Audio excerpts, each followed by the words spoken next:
I am a huge fan of Brendon Small and his projects Metalocalypse and Dead Clock. One of the first reviews in this channel was his first signature with Gibson, the Thunderhorse. It's an amazing silver burst explorer. Now we're checking out his latest signature with Epiphone. It is called GhostHorse. It looks amazing in person. I can't say that I'm a fan of the Floyd Rose bridge and the 24 frets though, but I do understand them. These new specs fit Brendon's style of playing. So 24 frets and this shape remind you of anything? Yup, the Epiphone Prophecy Extura. I'm gonna compare those two.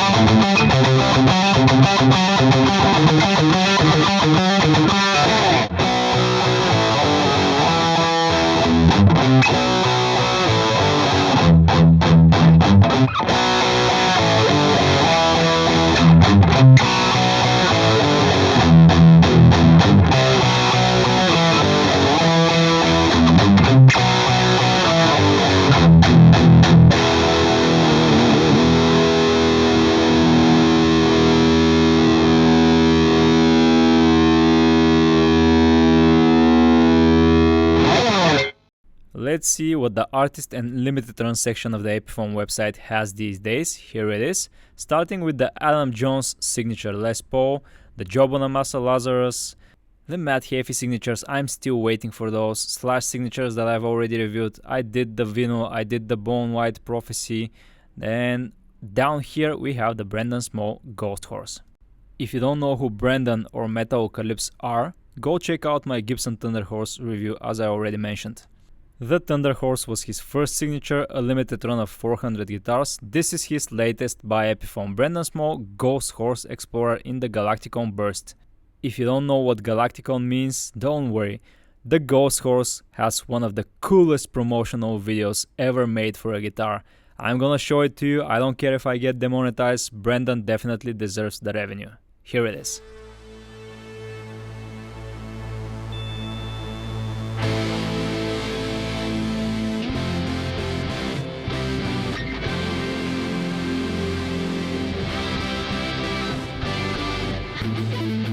Welcome, space friends, to the Intergalactic Guitar Federation warehouse.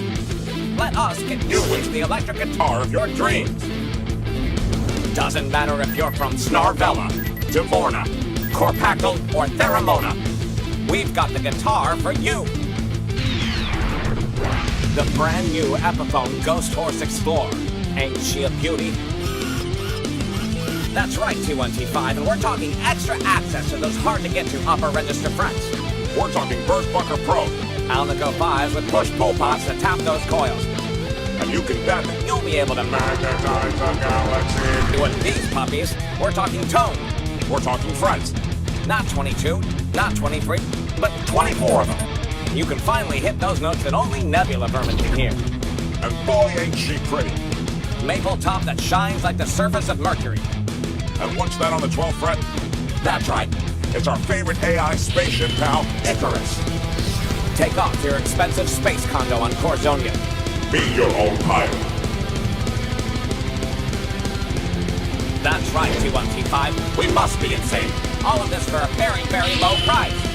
This guitar plays like cutting frozen Corellium butter with a hot laser beam. Icarus Insignia. Brendon Small Signature. Floyd Rose Tremolo System. Intergalactic Tremolo Toolkit. 24 jumbo frets.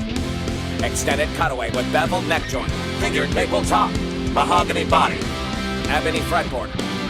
This guitar is very, very good. So come on down to the Intergalactic Guitar Federation warehouse and try one on for size. Heck, they even smell nice.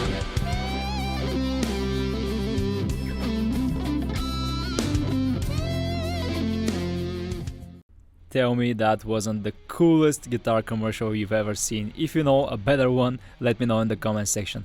So, the GhostHorse. It was a bit of a surprise for me because usually Brendon plays the traditional side of Gibson guitars like 22 frets, the normal spacing between the pickups, the tune-o-matic bridge and a tailpiece.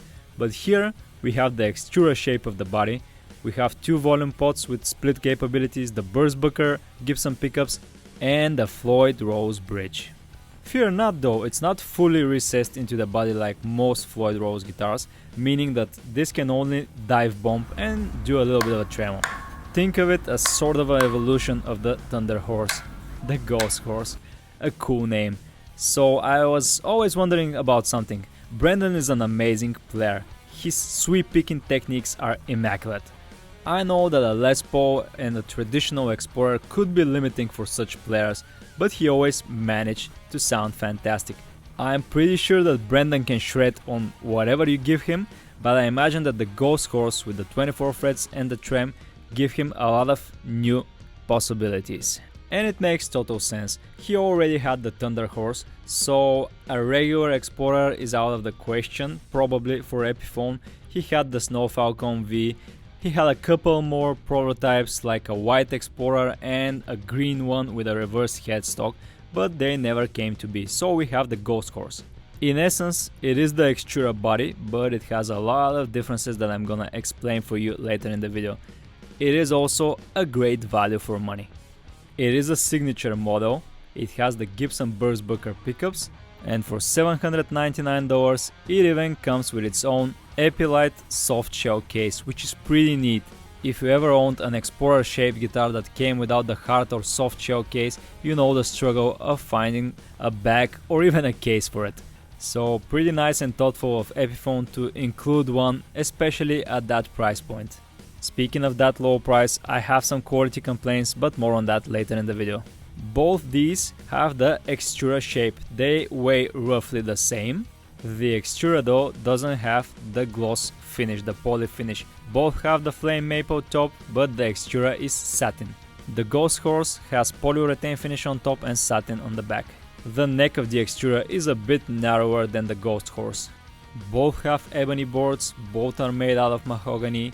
This one has an asymmetrical neck profile. The Ghost Horse has the slim taper. You can see them measured later in the video. This has the Fishman Fluent pickups, the Brendon Small has the Gibson BurstBuckers. One of the biggest differences, of course, the Extura has the pneumatic bridge and tailpiece, this has the Floyd Rose 1000 trem. Some differences in the layout, of course, we have a volume and a tone pot, the 3-way switch is right here, the Ghost Horse has it in the traditional position and 2 volume pots. I think the pickup spacing is different as well. Let's check it out. Those of you who have OCD, you might want to turn away for this one. Fits perfect between the pickups of the Extura. Now let's try that on the Ghost Horse. Oh no, the spacing is different because of the trem. Damn it! Let's see, 37.7mm for the Ghost Horse, the Extura 41.5. Again, I'm assuming the different bridges dictate the difference. Here's the back of both guitars, finished in satin, same shape, same headstock angle. The Futura has the Grover automatic locking tuners, the Ghost Horse has the Grover Mini. Asymmetrical neck profile versus slim taper. Epiphone are calling the neck joint a contoured neck heel, and it's so similar on both guitars that they have the same ugly defects like this that I hated on the Extura, same on the Ghost Horse. The access to the 24 frets is still not good on the Ghost Horse, same as on the Extura. In fact, I've called it the worst high fret access out of the Prophecies, the Les Pauls, the Vs, the HG. Some more differences, of course, we have the back of the Floyd mechanism, we have a Floyd bridge here, but we have a separate cavity for the 3-way switch. The Extura doesn't have it, the 3-way switch is here under the lid, but it has a battery box for the Fishman active pickups. I'm wondering though, how come they weigh roughly the same if the Ghost Horse has the heavy trem system in there? And that's your answer. The Extura is a little bit thicker than the Ghost Horse. I wanna double check that. So we have 42.2mm for the Ghost Horse, the Extura 47.2. Yeah, slightly thicker body, and you can tell. Speaking of slightly thicker, I forgot to mention my 2 favorite songs out of Galacticon, Beastblade and Danger. Before I start with the in-depth review, I'm gonna do a couple of things. I'm gonna polish the frets, I'm gonna clean and condition the fingerboard. Of course, I'm gonna polish the body as well, and I took out the Floyd because the Factory setup was absolutely non-existent as usual. The GhostHorse was unplayable. I'm gonna do a proper setup, but first I'm gonna give you the official specs from the Epiphone website. As usual, body, neck, hardware, electronics, and the rest of them, just so we have them in case the listing disappears from the website. The specs: we have a multiple piece mahogany body and a 2-piece figure maple veneer on top of that. They're calling it the top, I see that it's a veneer. Satin finish for the back, gloss for the front. A mahogany neck with satin finish on the back and slim taper neck profile. Ebony fingerboard, 24 jumbo frets. All of these frets on a 24.72 inch scale length and a 12 inch radius. Grover Mini Rotomatic Tuners 18:1 ratio, the N1 locking nut for the Floyd Rose 1000 bridge. The cherry on top of everything, the Gibson BurstBucker pickups, which split through these 2 volume pots. The controls are a 3-way switch, bridge volume, neck volume. The GhostHorse doesn't feature a tone pot. BurstBucker 1 and 2 4 conductor, meaning that you can split them using the 2 volume push-pull pots. Let's measure them, starting with the BurstBucker 1 in the neck position.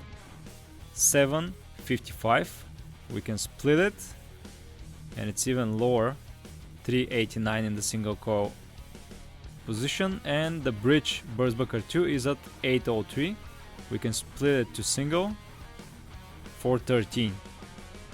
Middle position, both pickups, 389, splitting the bridge first, 261, splitting the neck, even lower at 2 dead. Both pickups with only the bridge split at 266. Now, one thing I noticed, these heavy duty Epiphone jacks always grip a bit too tight, so that's normal. One of the main things that you should know about the body is the Futura shape, and the pickup spacing is different than the regular Explorer, the 58. To accommodate for 24 frets in the same scale length, the neck pickup has to be pushed towards the bridge. I have already mentioned that I'm not entirely happy with the way that Epiphone did the binding. It has some rough spots and inconsistencies, it hasn't been sanded down properly. On some guitars it's better than other. I've actually tried another one, another GhostHorse, it didn't have that problem. I guess it varies from guitar to guitar, as with most Epiphones. The neck has white binding, black side dots, mahogany neck with the axis heel here for the high frets, and we have beautiful ebony fingerboard. It's definitely not the highest grade mahogany as on the bone white Cantrell signature, some pores here and there, but it's good enough for the money. It has 24 jumbo frets and white plastic dot inlays. Some of them are better than others, a bit inconsistent here as well. For example, this one is a bit plain looking, this one is okay, these are fine, again inconsistent. The 12th fret has the spaceship from Galacticon. It is called the Icarus, looks like mother of pearl, but again I think this is pearloid, just pretty well chosen. So far okay, however I'm not happy with the fretwork. They overhang, they scratch when I was cleaning the fingerboard, all sorts of cloth materials stuck under them, so definitely could have been done better. That's the thing with Epiphones made in Qingdao, they're inconsistent. Same was with the Futura, some of them had fine fretwork, others not. A guitar tech could fix this though. Since this is a Floyd Rose equipped guitar, we have the N5 locking nut for Floyd Rose. Here are the 3 Floyd Rose nut clamping blocks, they are nickel like the rest of the hardware. A black veneer for the headstock with gloss finish, Grover Rotomatic Mini 18:1 ratio tuners, the Epiphone, pearloid Epiphone logo, and 2-way adjustable truss rod. The GhostHorse nut is 44.8mm or 1.76 inches wide. It's a bit wider than the Extura, in fact a lot wider, 44 after the nut. The Extura is 42.8 or 1.68. If you like your fingerboards wider or narrower, that's definitely a spec that you should watch out for. Same goes for the 12th fret, 53mm or 2.08 inches. The Extura is at 52 or 2.04. Thickness at the 1st fret, 20.8 or 0.81 inch. The Extura is at 20.3 or 0.79, a little bit thinner. 12 fret at 22.5 or 0.88 for the GhostHorse. The Extura is at 23.8, a bit thicker here. The body thickness 42.2 or 1.66 for the GhostHorse. The Extura is a bit thicker, you remember. The radius is 305mm or 12 inches. 24.72 inch scale length. The neck profile slim taper opposed to the asymmetrical on the Extura. Here's the mahogany neck, same finish as the back of the body, satin. I think it's multiple pieces, at least this is one piece, and the wings are glued separately. Here we have the QC inspection sticker, handcrafted in China, and the Galacticon Icarus spaceship medallion. Right next to it we have the Intergalactic Trem Toolkit, as they called it in the promo video. The serial number matches the QR sticker 220515, nicely printed, and the Brendon small signature. The Grover Automatic Mini 18:1 tuners. The sizes of these Allen wrenches: 3mm the big one for the bolt holding the strings and unlocking the nut, 2.5 for the intonation bolts here. I'm gonna keep the factory tuning E standard with 1046 boomers. Here's the massive box that the GhostHorse comes in. It's an Explorer after all, it's big. Some factory codes here, the model and the serial number written here. It's pretty neat that the GhostHorse comes with a full-size soft case. Here is the model year and some codes, Epiphone stitched logo. Here's the label, Epiphone Explorer EpiLite case. We have two soft handles with some velcro that you can tie together. Some rubber pads for the bottom side. When we open it up, we see that the GhostHorse is sitting at a bit of an angle like this. It's almost diagonal in order to fit the top horn. Here's something else that I'm not happy with: the way they've secured the neck. This is just a piece of wood and some velcro that was stuck with a bolt, and you can see that it already broke. This is a brand new case.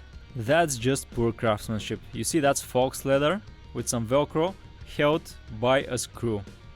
No spacer, no washer, directly into a piece of wood with some cloth on top of it. That's not good. Here's the front pocket. You can keep some cables and other stuff in here, including the trem arm. The usual stuff for the modern Epiphones: the Grover label, the Gibson string label, some stickers including the big one, the information about the Gibson downloadable application, and this is the limited warranty. Dual zippers for back compartment, and check it out, this has back straps. You can carry it on your back. You will look ridiculous, but you can do it. If you fall on your back on a snowy slope, well, you get the idea. The GhostHorse weighs almost exactly the same as the Extura at 866 pounds.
I can't believe what I'm about to say. I prefer the GhostHorse over the Extura. It's a bit of a shock to me, mainly because of the Floyd. I don't like Floyd Rose guitars. But get this, the Extura is $899. The GhostHorse is $799. For a signature guitar with a soft light case. It has a decent Floyd, it has Gibson pickups, and it's signature for Brendon Small. It's a cool guitar. It even has Grover tuners. I knew that I was gonna like the BurstBuckers more than the Fishmans. I don't like the Fishmans in the Extura, but there's something else. Even with all the QC issues, even being cheaper than the Extura, the Brendon Small felt and played better to me. And this is coming from somebody who absolutely hates Floyd Rose bridges. The setup was similar on both guitars, the Brendon Small felt better. I've tried two of these Galacticon GhostHorses and they are all superb. So for $799, $100 less than the Extura, I can afford to fix these frets, to give it to a proper guitar tech, to fix the soft light case and make it even better. With all these things in mind, the GhostHorse is a great deal.